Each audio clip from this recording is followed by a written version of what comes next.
What's your emergency? My husband's been beating me. I just killed him. You what? What is the address? 255 Drive. Okay, Mary, calm down. I need you to tell me what the address is. 255 St. Mary's, Ohio. What do you mean by you just killed me? He was beating me. He was gonna kill me. Okay. He had a knife. Okay, where's the knife at now? He's dead. He's in the closet. He's dead in the closet. How did you do this? I snuck my gun from the other side of the room before he could find it. You shot him? I did. Okay. Okay, I need you. Are you there by yourself other than with him? I am, yes. What I need you to do is I need you to place the gun someplace secure outside of that room. Okay, it's in my pocket. I brought it with me. Okay, where are you at in now? the living room. I'm in the living room. Okay, what I need to do is I want you to set the gun down. Okay. Okay? And I do not want you to leave or move the room.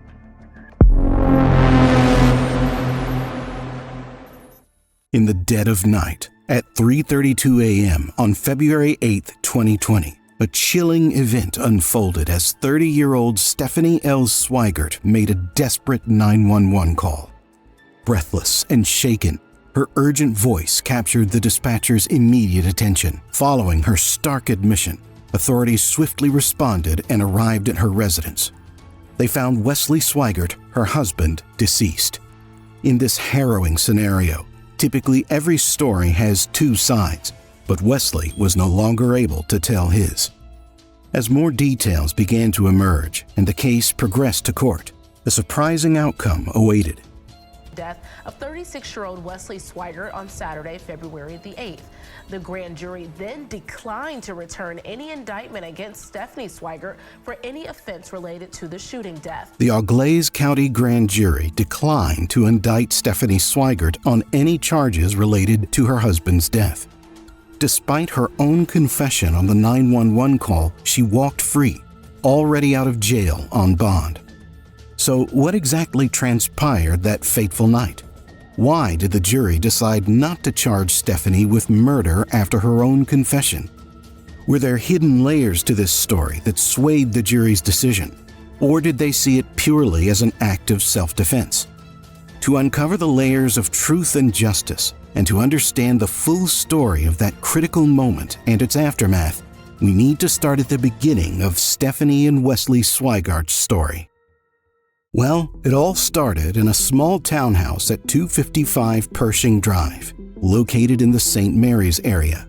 Stephanie Sweigart was already experiencing growing tensions that threatened the fabric of her nearly 2-year marriage. The problems between Stephanie and her husband had been simmering for a while, and they had now begun to boil over. Known to have a temper, her husband was away driving a milk truck in Indiana when things reached a breaking point over a seemingly routine phone call. That night, as the moon cast a quiet glow over the neighborhood, the phone call quickly escalated from a discussion about their finances to more heated accusations. Her husband angrily claimed Stephanie was cheating on him. The conversation took an even darker turn when he threatened to come back and destroy their home. Scared for her safety and the well-being of her children, Stephanie knew she couldn't just stay and wait for him to return. With her heart pounding and her mind racing with possible outcomes, she made the decision to leave their home for the night. Together with her 2 children, she packed up some essentials in a haste, the weight of her husband's threats hanging heavy in the air. They left their home, seeking safety and some peace of mind, even if just for the night. As they drove away, the familiar streets seemed different, shadowed with the tension of the unknown looming over them. Once they were safely away from the house, Stephanie did what she felt was necessary. She called the authorities. She reported the fierce argument and the threats her husband had made. This wasn't just a report. It was her way of setting the record, of making sure there was an official note of what was happening in their marriage. It was a crucial step, not just for their immediate safety, but as a marker of the serious issues they were facing. This call to the authorities marked a significant moment. Stephanie was drawing a line. one that indicated just how severe the situation had become. It underscored the reality that the problems in her marriage were no longer just private grievances, but potential threats that could escalate into something much more dangerous. Next, after some time in February 2018, tensions in the Sweigart household had reached a critical point, leading Stephanie Sweigart to make another desperate phone call to the sheriff's office. She needed to talk to someone, and she needed it now. Her husband Wesley was on a work trip, and she was worried about what would happen if he came back home. Stephanie told the deputy that Wesley had been making threats about coming home and wrecking their place. "He's very aggressive," Stephanie explained to the deputy. "He can just snap and start smashing things up." She went on to say that this wasn't the first time. In fact, they had to move from their last house because Wesley had caused so much damage there. It was a cycle of destruction that seemed to follow them wherever they went, and Stephanie was at her wit's end. Taking the situation seriously, the deputy decided to reach out to Wesley directly. During the call, he laid out the complaints Stephanie had made. He even mentioned that they had taken photos of the house at Stephanie's request, just to document how everything looked before Wesley got back. This was a clear signal to Wesley that the authorities were watching and that his actions had consequences. Wesley, however, was quick to deny everything. He told the deputy that Stephanie's accusations were completely false, but the deputy didn't just leave it at that. He warned Wesley about the seriousness of his actions. Destroying property wasn't just about the damage. It could be seen as threatening behavior, something that could scare anyone living in the house. The deputy made it clear how this kind of behavior was viewed under domestic violence laws. Wesley ended the conversation by assuring the deputy that there wouldn't be any problems when he returned. However, after a few days, on a tense Saturday morning, the situation in the Sweigart household reached a breaking point. Stephanie Sweigart found herself dialing 911 once again, but this call was drastically different from any before. With a voice shaking from fear and recent tears, she told the dispatcher that her husband had been beating her, and in a desperate act of self-defense, she had shot him. He was beating me. He was gonna kill me. Okay. He had a knife. Okay, where's the knife at now? He's dead. He's in the closet. He's dead in the closet. How did you do this? I snuck my gun from the other side of the room before he could find it. You shot him? I did. Okay. Okay, I need you. Are you there by yourself other than with him? I am, yes. What I need you to do is I need you to place the gun someplace secure outside of that room. Okay, it's in my pocket. I brought it with me. Okay, where are you at? In the living room. I'm in the living room. Okay, what I need to do is I want you to set the gun down. Okay. Okay? And I do not want you to remove the room. Is your front door unlocked? I'm sitting in front of it. It's open. It's open? Okay. Yeah. Okay, I need you to have your hands up and just clear where the officers can see everything, okay? Okay, I need you should to I move down. away from the gun? Yes, I need you to step away from the gun. Okay, I'm in going that to room somewhere where else. they can still see you, but I need you to step away from that gun. Absolutely. I'll even open the blinds so they can see me. What is your name? Stephanie Sweigart. Stephanie Sweigart? Yep. Okay, so do you know your social security number? Yeah. I just need you to calm down, and I need you to stay with me and stay where you are, okay? So that I can explain to the guys when they come over there. Okay? Okay. The gun is in the living room. Where's it at in the living room? I am sitting on the couch, and the gun is sitting like 2 feet away from the front door. I left it sitting there because that's where I stopped because I was going to run. But I don't know. Okay. I'm scared. I don't know. I just shot. I don't know. Okay. All right. We're getting up there, okay? Okay. Okay. You're sitting on the couch? I am. Okay. I'm sorry. Honey, we'll take care of things. We'll figure out what's going on when we get there, okay? I just need to stay... Okay. I need you to stay calm. I'm calm. I just really want to call my mom. Okay, well, we can't do any of that until I get somebody there. I know.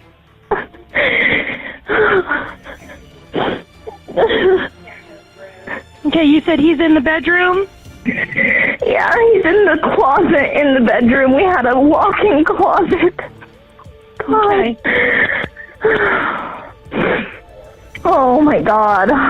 Okay, I have a lot of people coming, so if whatever they advise you to do, I want you to do, but I want you to stay calm, okay? And like I said, the gun is not by you, right? No. It's by the door on the coffee table.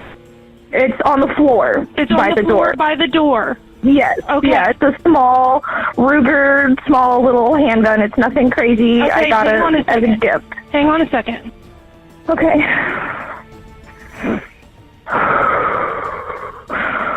Oh my God.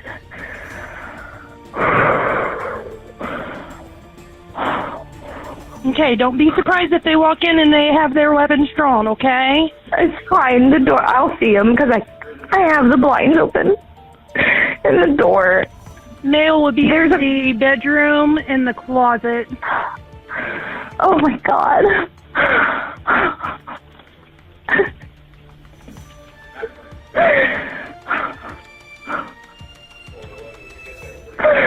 Oh my God.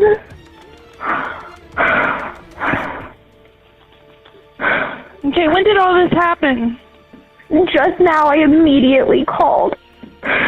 And I ran because I was trying to he made me go back in the bedroom after physically assaulting me in the living room.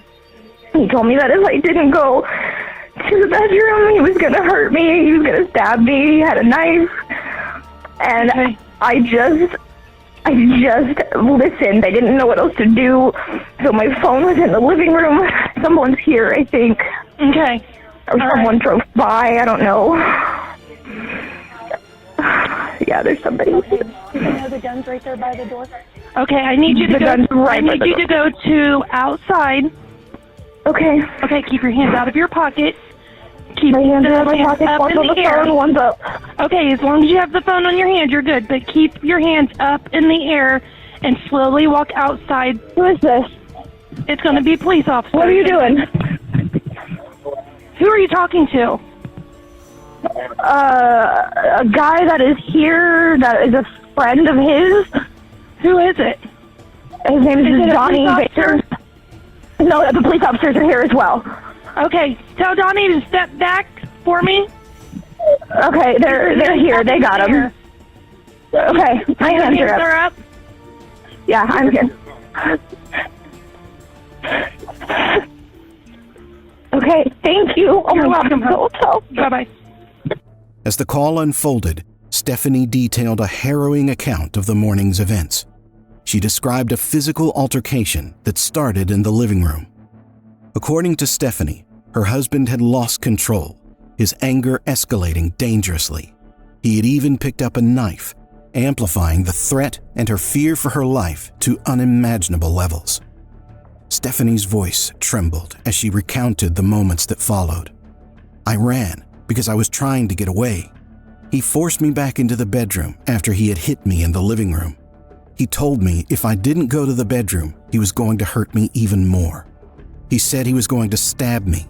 He had a knife, she explained, the panic evident in her tone. Amidst the chaos, Stephanie had managed to sneak her gun out before her husband could find it.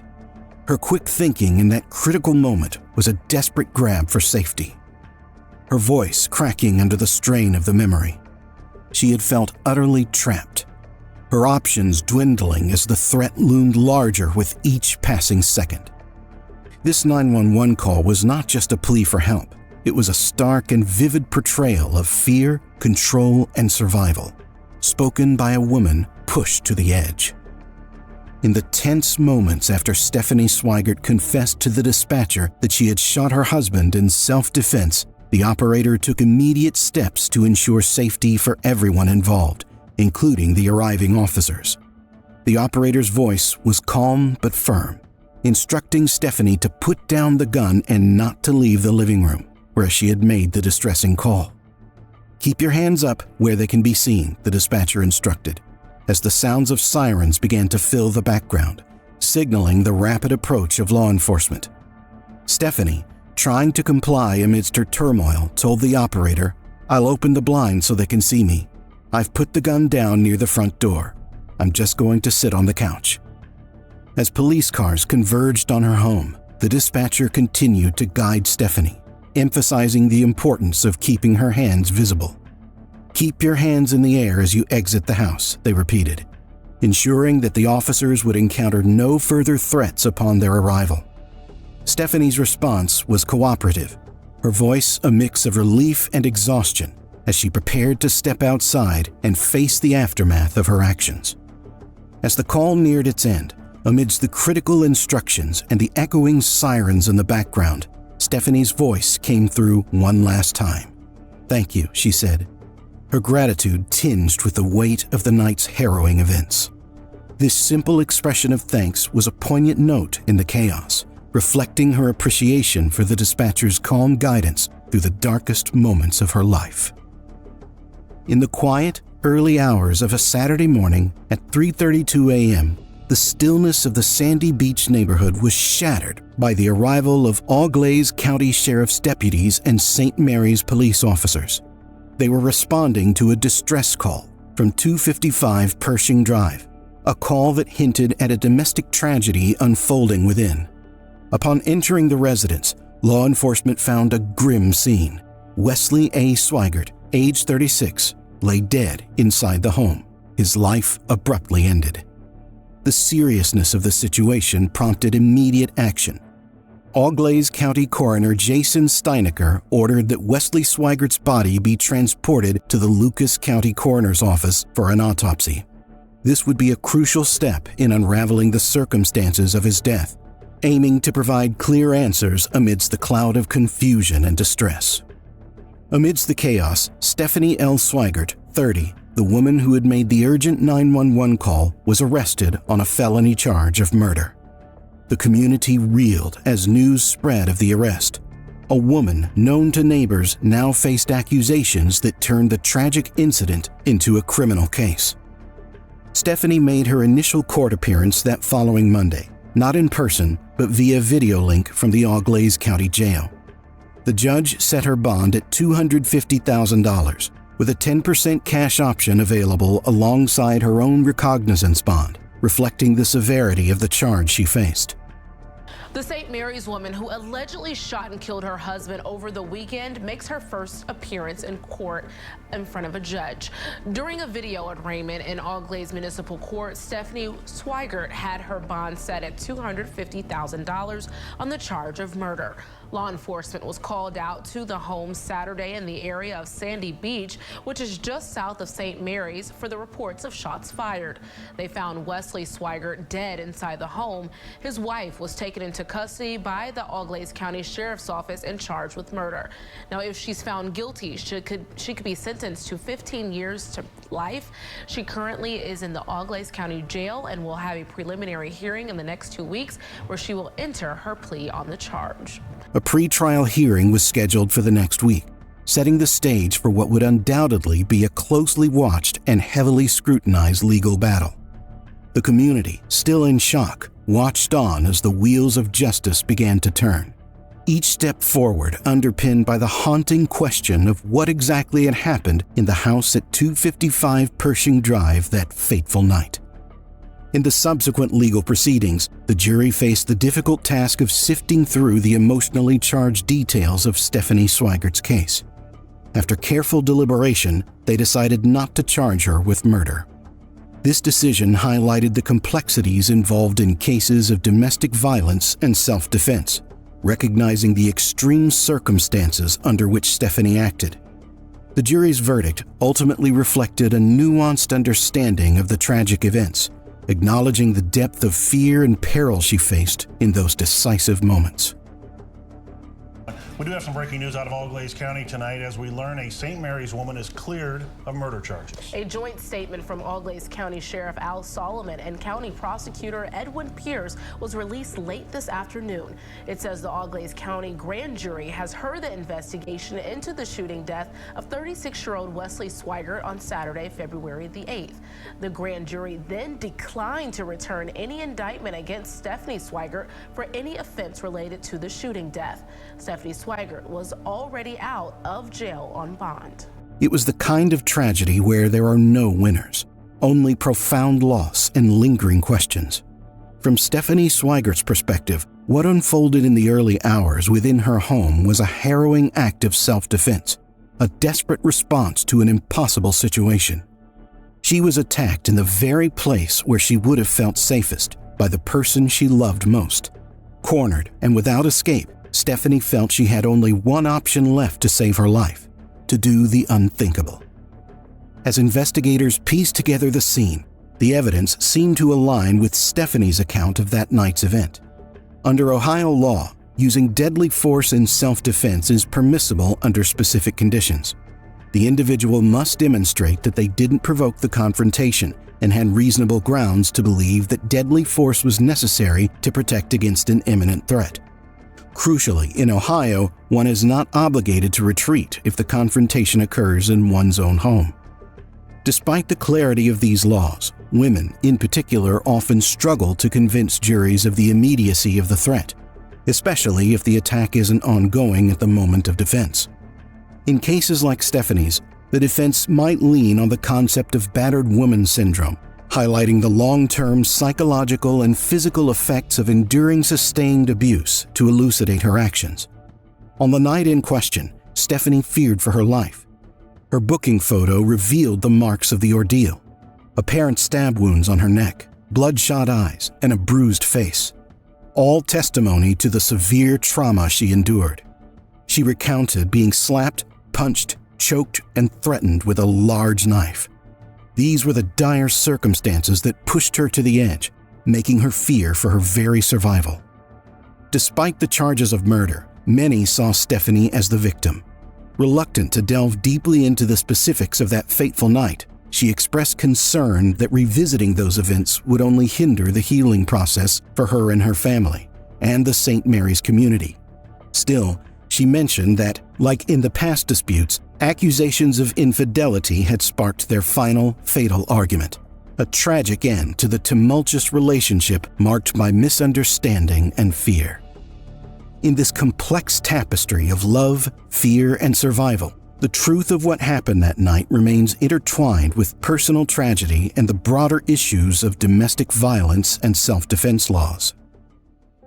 Stephanie Sweigart has since moved away from St. Mary's, driven by desire to escape the painful memories that linger in every corner of the town. Starting anew somewhere else, she hopes to rebuild her life and find some semblance of peace after the tragic events that unfolded. "I loved him so much," Stephanie confessed in a moment of raw honesty, her voice heavy with emotion. "So this is just something that is difficult to even say because I don't want people to think that I don't care, because I do. I always will." Her words reflect a deep struggle, the complex feelings of someone who had to make an unimaginable choice in the face of danger, protecting herself and her children at a terrible cost. Stephanie and her children, one daughter from a previous relationship and one son with Wesley, are now navigating the difficult path of recovery. They have started counseling, a critical step towards healing from the drama and loss they've endured. "This is going to be a long process," she acknowledged, all too aware of the challenges ahead. The journey of recovery in cases like Stephanie's is often a slow and arduous one, marked by extensive counseling and the need for robust family support to ward off the shadows of prolonged depression. Feelings of guilt haunt Stephanie, a natural aftermath of taking a life, even in self-defense. "There are feelings of guilt because you've taken somebody's life," she shared, giving voice to the internal conflict that many in her situation experience. The road to healing is fraught with such emotional hurdles, and overcoming them is no small feat. Wesley's family, too, faces a long recovery. The shock and grief of losing a loved one ripple out, affecting everyone connected to him. Despite the turbulent end to their relationship, Stephanie still holds on to the brighter memories of Wesley. She remembers him as smart and funny, a man who, on his best days, was the best person that anybody could be around. These fond recollections stand in stark contrast to the darker moments, illustrating the complex duality of human relationships. As Stephanie and her family take steps forward, the scars remain, a testament to the profound impact of their experiences. The story of Stephanie Sweigart serves as a poignant reminder of the enduring strength required to move beyond the past and the power of human resilience in the face of adversity. Last but not least, from the nightmarish confrontation in their home to the grueling path toward healing, Stephanie's story underscores the profound impact of domestic conflicts and the harsh realities of self-defense. Though the legal system has reached its conclusion, with no charges brought against Stephanie, the personal journey for her and her children, as well as for Wesley's family, continues. They are all embarked on a long road to recovery, supported by counseling and the solidarity of loved ones, striving to overcome the shadows of grief and guilt. Stephanie's ordeal serves as a stark reminder of the complexities of love, fear, and survival. It invites us to ponder the delicate balance of relationships and the protective instincts that can drive a person to unimaginable actions. As we leave this story behind, it remains a poignant example of resilience and the enduring quest for peace and closure in the wake of tragedy. As we bring this story to a close, we thank you for taking the time to watch this video. It's stories like these that remind us of the complexity of human emotions and the extreme situations people can find themselves in. If you found this video insightful and would like to stay updated with more stories that delve deep into the realities of life and survival, please consider subscribing to our channel. Don't forget to click the bell icon so you never miss out on new content. Thank you for watching and for your continued support. We hope to see you in the next video. Stay informed, stay engaged, and take care.